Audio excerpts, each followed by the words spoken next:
has been an awakening. Have you felt it? Oh, God, my back. How the hell did I end up over here and not on my bed? Oh, I must have been trying to do the review last night and collapsed on the floor due to exhaustion. Oh, it was a long night, but you know what, guys? It was totally worth it.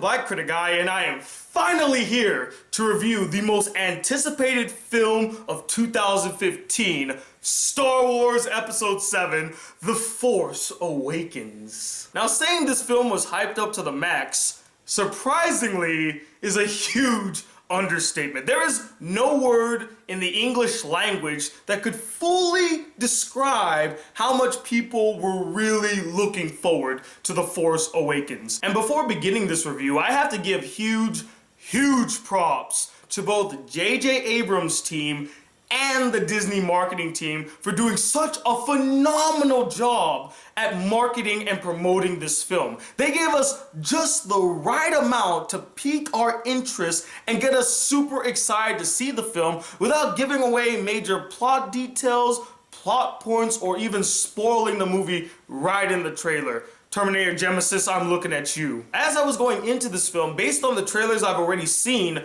I knew absolutely bubkiss about what the story was going to be in Episode 7. And you know what? I wanted to keep it that way. So I just saw the trailers and that's it. No TV spots, no reviews. I didn't go online looking for more details on the story. I didn't listen to no bullshit theories saying that Luke Skywalker was Kylo Ren or Jar Jar Binks is a hidden Sith Lord. None of that shit. I kept my mind open and clear so that when I watch the film, I won't have any preset notions as to what to expect, so I can just embrace everything for what it is. And after watching the film, all I have to say is, it definitely lived up to the hype. Because guys, I'm gonna say it right now, this is my favorite Star Wars film in the franchise so far. I loved it. And for the first time ever in this franchise, a Star Wars film gave me the sensation of wanting to be a part of the Star Wars universe. And keep in mind, I wasn't a huge fan of Star Wars before seeing this movie. Now, you can label me a fan because I wanted to be a part of this journey. I wanted to spend time with the characters. I wanted to be a part of the action. I wanted into this world. And if a film can do that to me, that is an awesome film. So what about it makes it so great to me? Well, first off, its overall execution. It was excellent. I won't say that it's perfect or flawless, as I do feel like there's some issues with the story here and there, but it still captivated me and it sucked me into its world. Not only that, but it pays homage to the original trilogy while also still being its own story. The visual and special effects used in the film are top notch, with a great blend of CGI and animatronics. Now, I know a lot of people might say that there's way more CGI in the film than there is animatronics, but I feel like they used it at appropriate times. When they felt like CGI wasn't necessary in a scene, they used animatronics, fixing and addressing one of the major complaints that a lot of fans of Star Wars have had with the prequels and the special edition DVDs, the overuse of CGI. And going hand in hand with the visual and special effects were the action set pieces. Not only were they really well done, again, utilizing both CGI and practical realistic effects, but they were all such a thrill to watch. From the epic dogfights between the TIE fighters and the X-Wings, to the shootouts between the First Order and the Resistance, to the lightsaber duels, man. They were just all so much fun to watch. And one thing that I was really surprised at is that the stormtroopers in this film do not have the infamous bad aims as they did in the original trilogy. They fixed that. They actually are pretty good shots and pretty tough to fight. Like, there's this one scene where this stormtrooper, like, he puts down his gun and he pulls out this one weapon and he starts fighting one of the main characters. I'm like, holy shit, you would never see that in the original trilogy. You would never see a stormtrooper be that badass. And I forgot to mention the gorgeous cinematography. Like, there are just some shots in this film that look so grand and large. I'm like, oh my goodness, that is a beautiful shot. Great cinematography. And the score. Do I even need to state how good it was in the film? It's done by John freaking Williams, guys. What more do you need to know? Well, actually, funny enough, there is more to be said about the film's score, specifically the way John Williams conducts it. He has evolved as a composer and in turn evolves the music used in this series. He has upgraded his old compositions that he used in the past films and brought new life to them for this new saga. But honestly, everything I've mentioned in the review up to this point is all just fancy window dressing to make the film look and sound cool. What really made this film great, in my opinion, were two very important things for a film to have, and that is the story and the characters. The story in this film is very compelling. And I can understand if people have a problem with the story, saying that it's derivative or it's unoriginal, as it does follow the same structure as the original. In fact, if you ever saw the original Star Wars, then saw this one, you're gonna be like, haven't I seen this story before? So I understand, it's not original. But I think that was done on purpose, and here's why. Now, this is not coming from me. I've heard this from many Star Wars fans over the years, that when George Lucas set out to make the prequel trilogy, he did so with the mindset of making the prequel trilogy mirror the original trilogy. And I have a sneaking suspicion that Lucas's dream is coming to fruition with this new trilogy, as it's doing a really good job at mirroring the original. And many may write this off as weak and lazy storytelling, and I don't blame you if you do.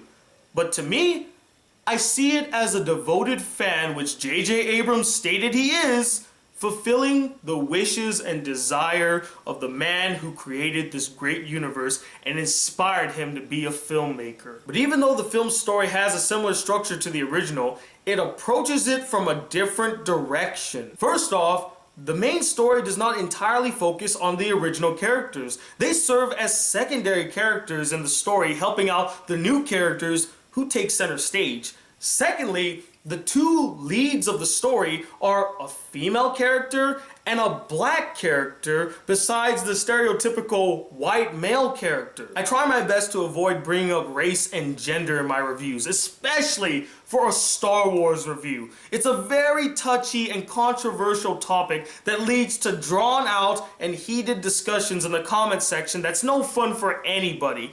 Plus, I never thought it was very necessary to really focus on a character's gender or race unless the story is focusing on that. It should just be about the characters and the story regardless of race, which is exactly what Star Wars is. It's not about the race, it's not about their gender, it's about the characters and the story. But by casting a female lead and a black lead in a Star Wars film, it opens up so many doors and opportunities for other actors and actresses. It paves the way for them. Not only that, it's very refreshing to see that in a Star Wars film. We could go so many new directions with so many different characters. Hell, maybe one day we'll actually have an alien lead in a Star Wars film. That would be freaking awesome. And this film opens the door for those possibilities. Thirdly, the story's more complex. Its scope is much larger than the original, and it takes many twists, turns and risks in its storytelling to keep you engaged. Fourth, the way they handled the Empire, or should I say the First Order, in the film's story is leagues better than the original. In fact, leagues better than any of the other Star Wars films. They actually felt like a menacing force in the galaxy. One of the first scenes in the film, you see them land on a planet and they just waste everybody. I was like, that's exactly what the Galactic Empire should have been from the get-go. That's what we should have saw. And lastly, Episode 7's story is much more character-centric than Episode 4's story, which is more event-centric. Yeah, sure, there are character-centric moments in the story with Luke and Han and Obi-Wan, but it's more about the event. It's more about rescuing the princess and taking down the Empire. That's the focus of Episode 4's story.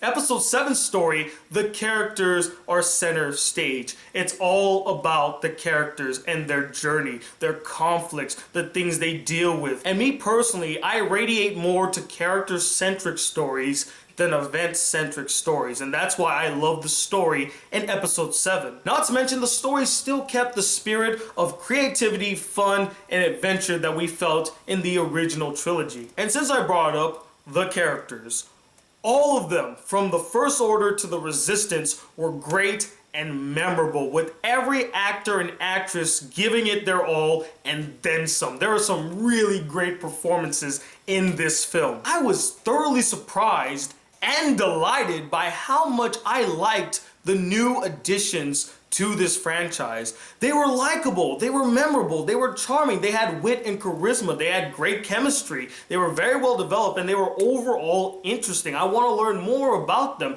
I want to see them more in this series. And though they can never replace the original characters, they can definitely carry the mantle with this series. First of the new characters I must talk about is Rey.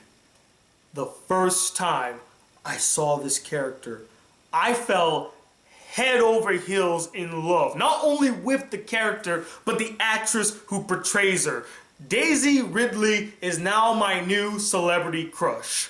Sorry, Natalie Portman, your time is done. But looks aside, Rey as a character is all sorts of awesome, sharing many similarities with a past protagonist. She's quick on her feet, resilient, strong-willed, can hold her own in a fight, and so freaking cute, especially with that adorable smile of hers. Whenever I would see her smile at another character, I'm like, oh my god, you're too much. Stop it, Daisy, stop. And I just want to learn more about this character, her backstory, more of her personality, and see her grow throughout this trilogy. Next is Finn, who made Star Wars history by being the first ever fully developed stormtrooper, to have his own backstory, have his own personality, actually have some weight given to him. It was just so incredible to see, especially to see a story from the perspective of a stormtrooper, something that was terribly lacking in all the other films. So props to you, writers, for giving the stormtrooper center stage in a film. And I really dug the growing relationship between Rey and Finn. It was fun, it was dynamic, and it was cute as hell, just seeing their playful banter back and forth. And you really get a sense that they deeply care about each other.